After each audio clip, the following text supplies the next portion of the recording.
I didn't watch this movie when it came out in 2019. I was too busy rewatching Endgame for the third consecutive time, so I had no interest in a movie that had actors I recognized and liked, but didn't seem to have any real action or at the very least some form of a substantially cohesive plotline. I saw the trailer and it looked like some fancy schmancy artistic film made for the cinephiles and deep thinkers of society, so my 18-year-old self paid it no mind and I went back to mindlessly screaming at the Captain America picks up Thor's hammer scene for the 5th time that year. But now I'm 23 and while I'm still very much the same man-child that still screams at the cinema whenever Chris Evans does the thing I like, I'm a bit more curious about certain aspects of cinema that heretofore were of no interest to me whatsoever. That is at least until Disney pays RDJ a bazillion gajillion dollars to star in the next 2 Avengers films. But till then, I'll see what this Quentin Tarantino guy has to offer, I guess. So, a few days ago, I watched Once Upon a Time in Hollywood. And it was okay. I had fun. It's a very strong 7 out of 10. The characters were cool, the action was entertaining, even though there wasn't really a big ass CGI blue sky beam in the sky. The movie was sufficient. One problem though. What was this movie about?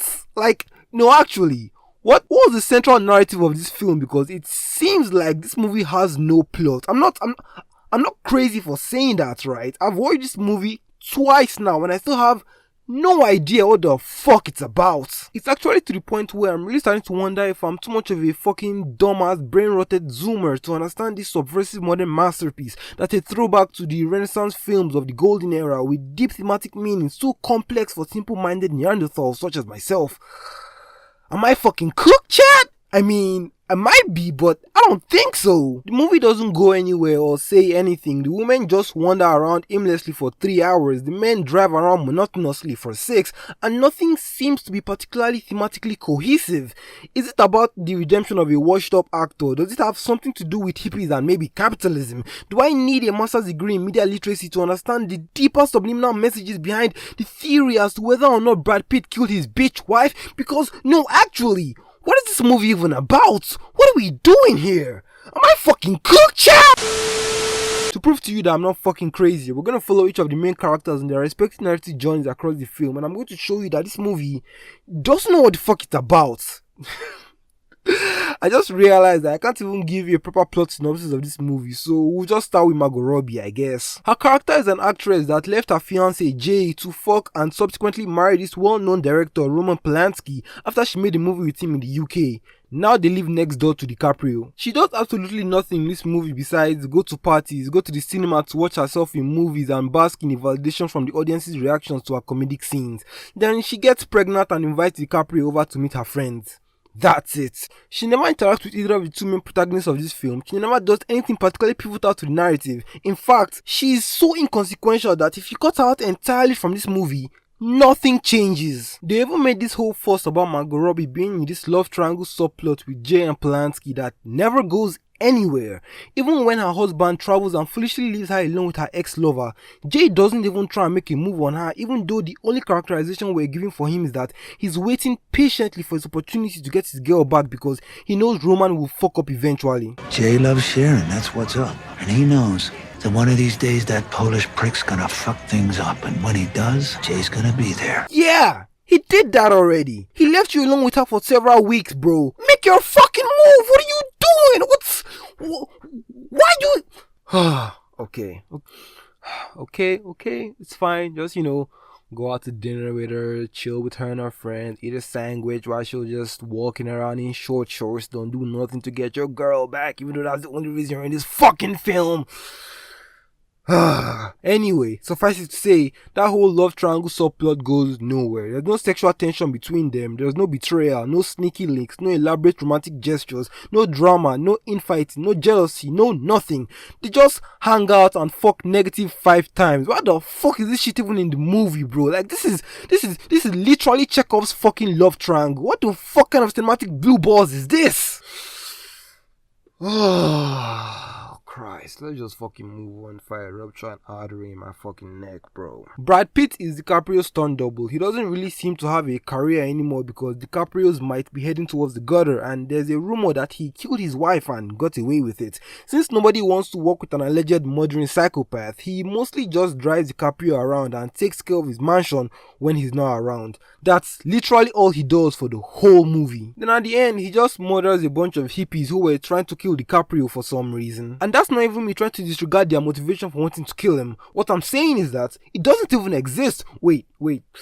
I'm getting ahead of myself here. Let's take it all the way back. At the start of the movie, Brad Pitt makes eye contact with this hippie girl on the road as she walks and wanders around with her friends. They smile at each other and then go on their merry way, having clearly established some base level of mutual attraction. Later on, he sees her again. She's clearly excited to see him, so she asks if he can give her a ride. Unfortunately, he's going in the opposite direction, so they exchange quirky goodbyes and he drives off. Some more time passes, they see each other again. This time, they're heading in the same direction, so he gives her a ride. She tries to suck his dick in the car. He declines because she's clearly not 18, but she still likes him, so she takes him to go and meet the rest of her hippie family. Upon getting there, it turns out he knows the owner of the land upon which they're all cohabitating, his old friend George. He starts inquiring about his whereabouts and everybody gets tense, and all of a sudden, all the hippies that were smiling at him, touching him and being friendly a second ago are now being standoffish, giving one-word replies, mean, mugging him, keeping their distance, and being apprehensive towards his request to see his old friend. The tension continues to build throughout the scene as he faces more and more obstacles on his way to seeing his friend, making it seem like they killed George and took his land. But it ends up being a big subversion when it's revealed that George is actually alive and well. He steps out, they all start yelling slurs at him because I guess they were all offended about the fact that he implied that they did something to George, even though they were all acting suspicious as fuck for no fucking reason, and all he wanted to do was see his friend. Anyway, one of the male hippies slashes his tires like a fucking bitch. Brad Pitt tells him to fix it, he refuses. He then proceeds to beat the shit out of him. The girls call the most masculine guy in their community to deal with the situation, but by the time he gets there, the other guy has fixed the tire and Brad Pitt drives off. During that entire scene, there's not a single mention about their plans or intentions to kill all the famous movie superstars from their childhoods. Then out of nowhere, at the end of the movie, they show up on DiCaprio's street with a gun and some knives, and this is what I mean when I say that their motivation for wanting to kill DiCaprio doesn't exist. So they show up, right? He chases them away because their car is loud as fuck. Then while they are trying to figure out their next move, they randomly decide to kill all the Hollywood stars that they grew up watching. It's not even like this doesn't make any fucking sense because it's not even like they intentionally tracked down Brad Pitt to his friend's house, so now they're gonna kill him because he beat up their friend or something like that. They just aimlessly drove there with weapons because some guy that was mentioned just once I really wanted Cliff to meet Charlie. What did Charlie say? He said,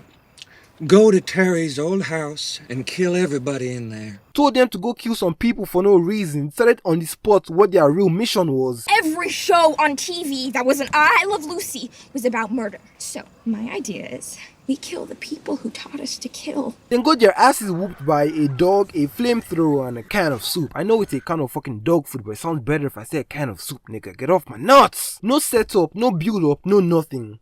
Why exactly is this the end of the final act of a movie about a bunch of actors aimlessly driving around and getting drunk for 3 hours again? And believe it or not, but the main character has even less shit to do in his own fucking movie.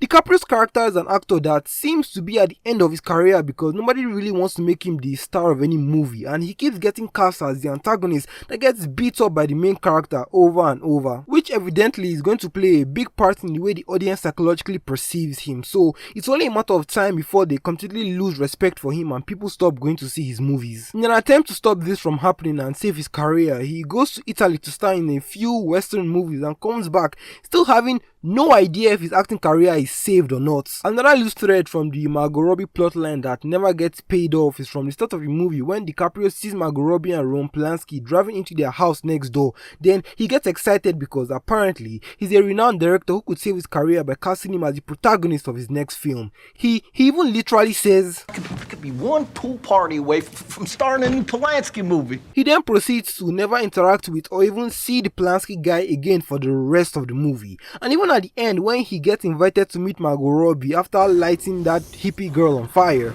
the Polanski guy isn't even there. So again, what the fuck was the point of all this? You can see what I'm talking about now, right? I'm not Okay, I'm not saying this is a bad movie. I'm not. I actually enjoyed myself while watching it. I just don't think it has a conventional narrative structure. And I find myself asking, what was even the point of me watching this in the first place?